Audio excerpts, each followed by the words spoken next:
प्राचीन भारतीय इतिहास के क्रम में मौर्योत्तर काल के बाद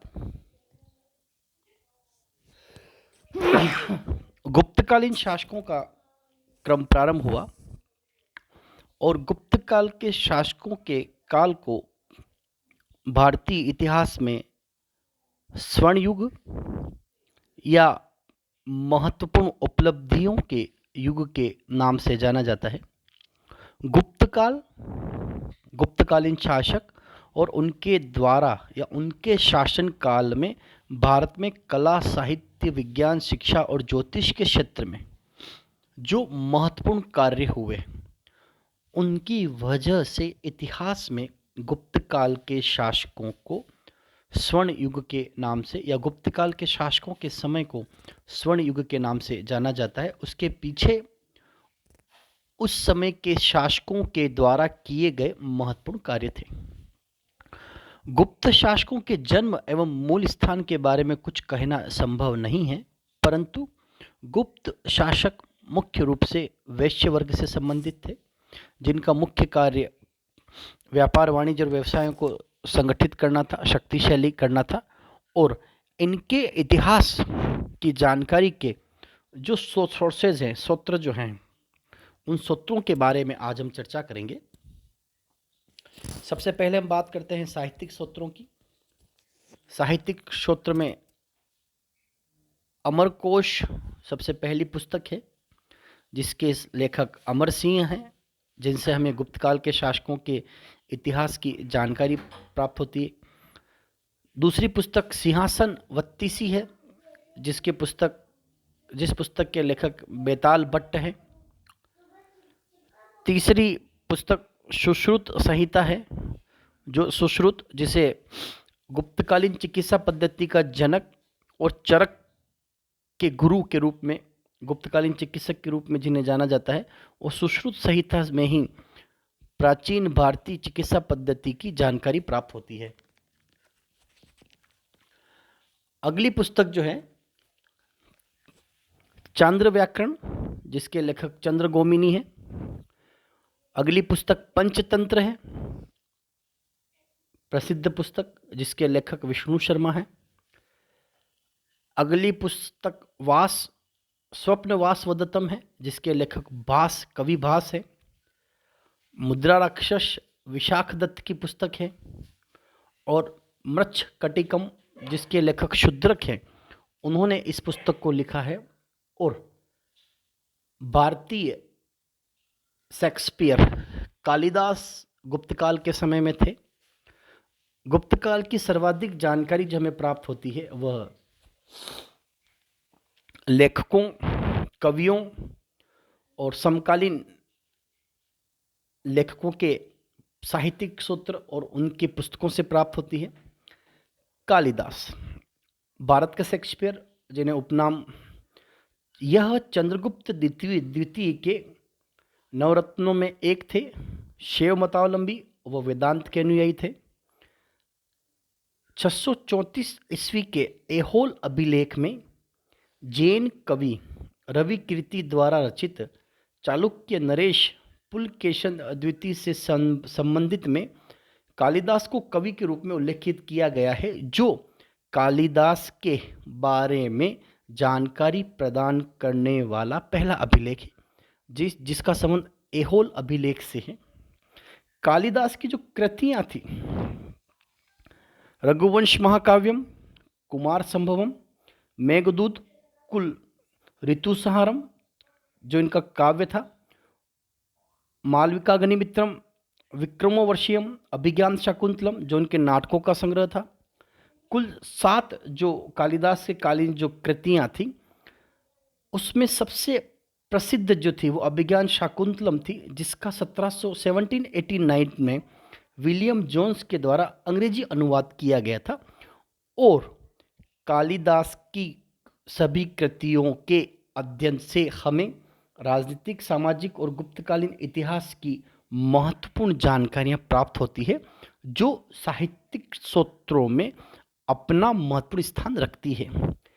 कामंदक के नीतिसार, यह कामंदक भी गुप्तकालीन शासक चंद्रगुप्त द्वितीय के नवरत्नों में थे।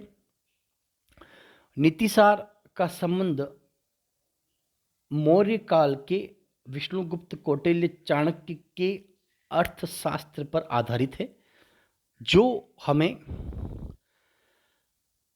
राजव्यवस्था, मौर्यकालीन राजव्यवस्था की जानकारी हमें प्रदान करती है। कामंदक के नीतिसार का मूल तत्व चाणक्य के मौर्यकालीन चाणक्य के अर्थशास्त्र पर आधारित है।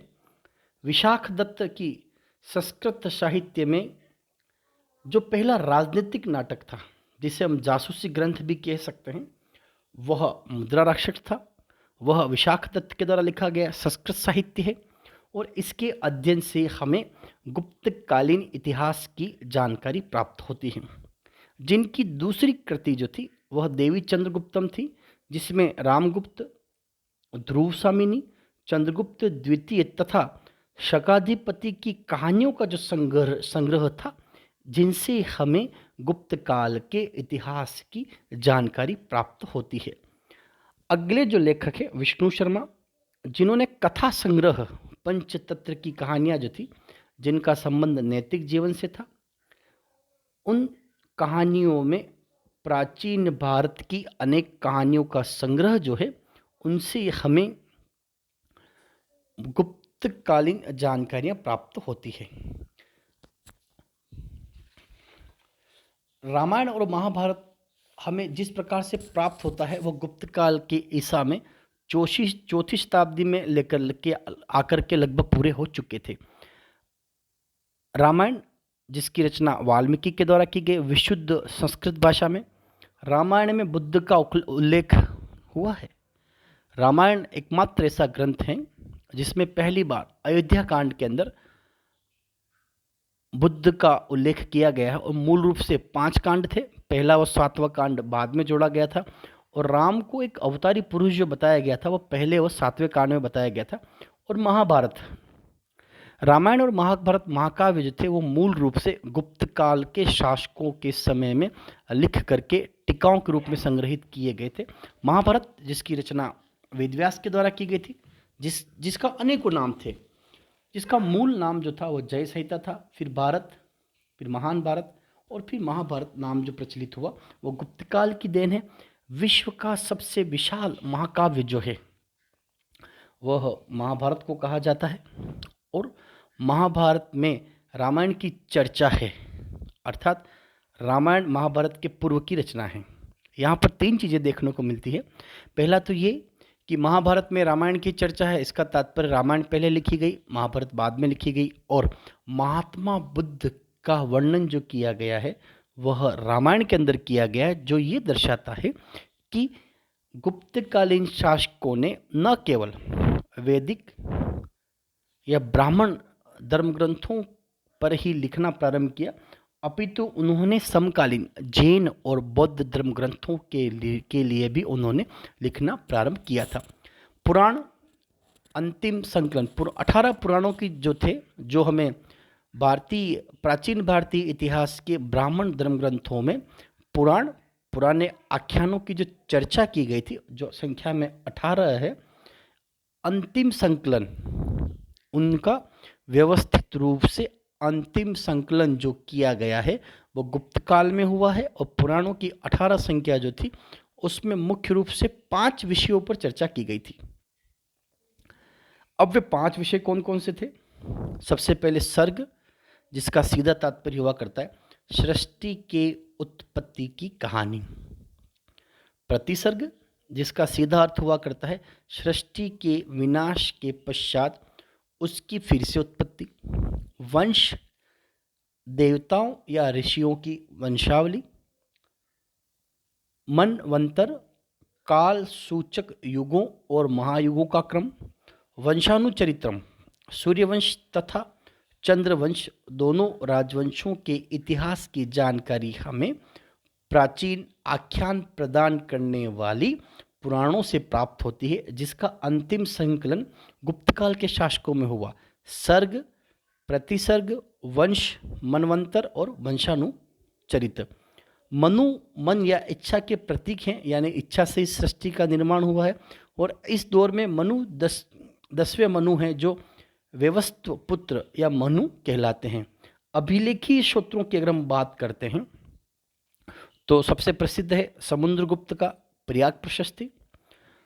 उनकी राजनीतिक उपलब्धियों की जानकारी देने वाला प्रथम अभिलेख है जो कौशाम्बी से के इलाहाबाद से के किले में अकबर के द्वारा लगवाया गया था, तथा प्रयाग प्रशस्ति के रचयिता हरिसेन हैं। और यह अभिलेख संस्कृत भाषा के चंपू शैली, जिसका सीधा तात्पर्य हुआ करता है गद्य और पद्य में लिखा गया है।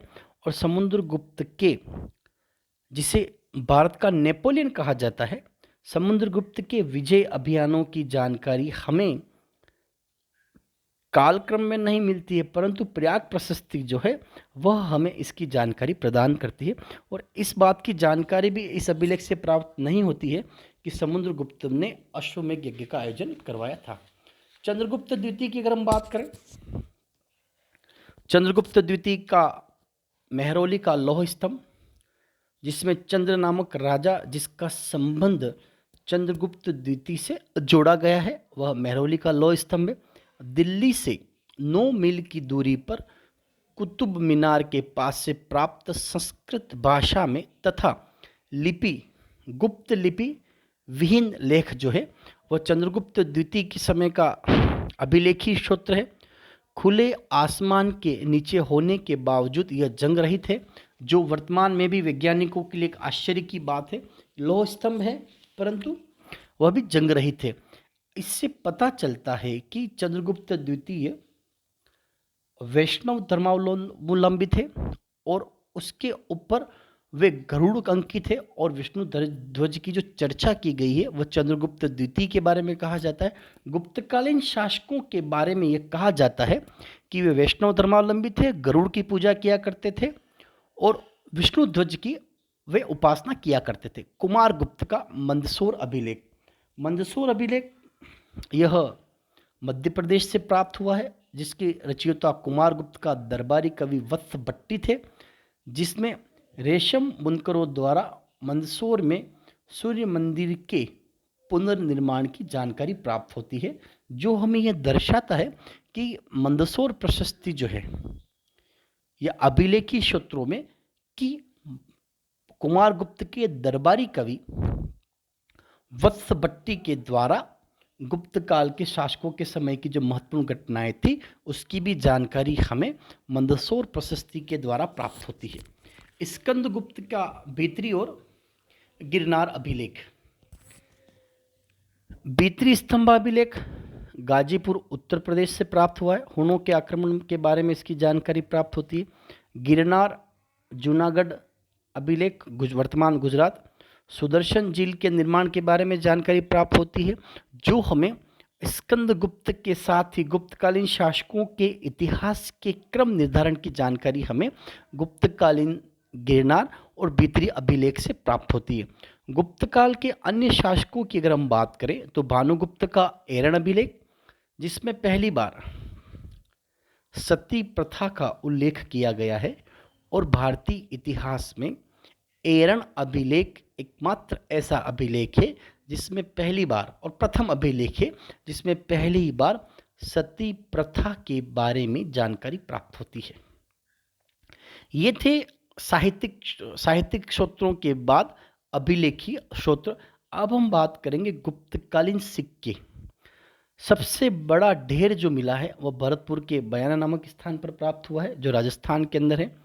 प्राचीन भारत के इतिहास में सबसे ज़्यादा सोने के सिक्के जो प्राप्त हुए हैं वे गुप्तकालीन शासकों के प्राप्त हुए हैं। और गुप्तकालीन शासकों के समय में 2 सिक्के महत्वपूर्ण थे। सोने के सिक्कों को दिनार कहा जाता था और चांदी के सिक्कों को रुपये कहा जाता था। संस्कृत भाषा में पहला जिसमें चंद्रगुप्त मौर्य का नाम लिया गया है वो रुद्रदमन का जूनागढ़ अभिलेख है। सबसे पहला चंद्रगुप्त मौर्य का नाम बताने वाला रुद्रदमन का जूनागढ़ अभिलेख। स्वयंवर प्रथा का उल्लेख करने वाला पहला अभिलेख जो है रुद्रदमन का जूनागढ़ अभिलेख है। कालिदास का उल्लेख करने वाला प्रथम अभिलेख जो है वो पुलकेशन द्वितीय का ऐहोल अभिलेख है। और सती प्रथा का उल्लेख करने वाला भानुगुप्त के समय में लिखा गया एरन अभिलेख जो है वो हमें समकालीन गुप्त काल के शासकों के इतिहास की जानकारी प्रदान करता है। गुप्त काल प्राचीन भारत का स्वर्ण युग, उपलब्धियों के द्वारा, शासकों के महत्वपूर्ण कार्यों के द्वारा, जिनकी वजह से भारत को विश्व गुरु की जो उपमा दी जाती थी या भारत का जो स्वर्ण युग कहा जाता था वो गुप्त काल के शासकों की देन थी। इनके ऐतिहासिक स्रोतों के बारे में कि किन सामग्रियों के अध्ययन के द्वारा वर्तमान समय में हम गुप्त काल के शासकों की जानकारी महत्वपूर्ण रूप से प्राप्त कर सकते हैं। मुख्य रूप से साहित्यिक स्रोत, अभिलेखी स्रोत और सिक्कों के द्वारा हम गुप्तकालीन शासकों के मुख्य इतिहास की जानकारी प्राप्त कर सकते हैं।